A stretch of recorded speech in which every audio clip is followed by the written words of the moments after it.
Bonjour, je suis entraîneur de tir à l'arc dans plusieurs fédérations.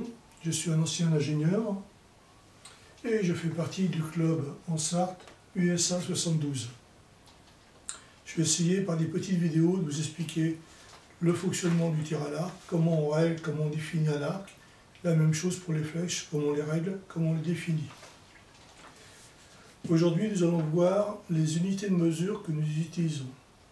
Déjà, il faut savoir que chaque archer est différent. Il y a des gauchers, il y a des droitiers. On a tous des allonges différentes.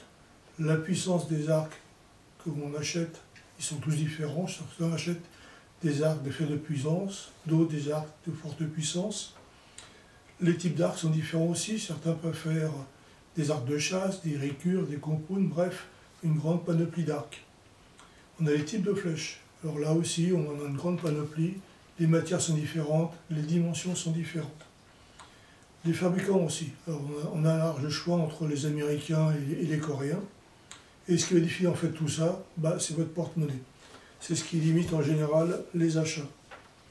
Les unités de mesure qu'on utilise dans le tir à l'arc. On utilise d'abord le pouce, qui correspond chez nous à 25,4 mm. Ce qu'on utilise aussi, c'est la livre. On voit souvent écrit LBS, qui correspond chez nous à 454 grammes. Et une dernière mesure qu'on voit moins souvent, c'est moins courant, c'est le grain. 100 grains correspondent à 6,5 grammes. On définit les pointes des flèches en grains. Voilà les unités qu'on utilise couramment. Pour ces unités de mesure, on utilise le mètre. Le mien il est en pouces et en millimètres, ce qui est plus pratique. Et on utilise un peson pour connaître la puissance de votre arc à votre allemand.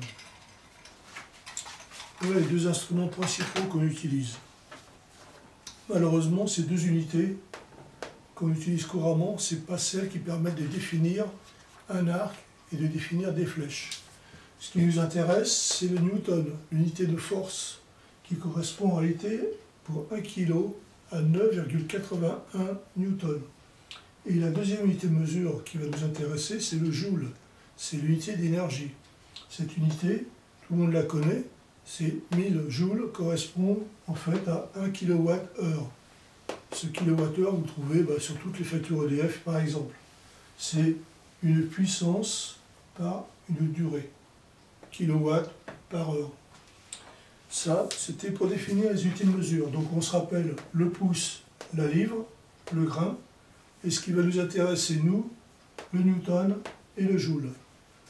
Dans la prochaine séance, je vais vous expliquer comment on trouve le rendement d'un arc, comment on définit sa puissance. Merci.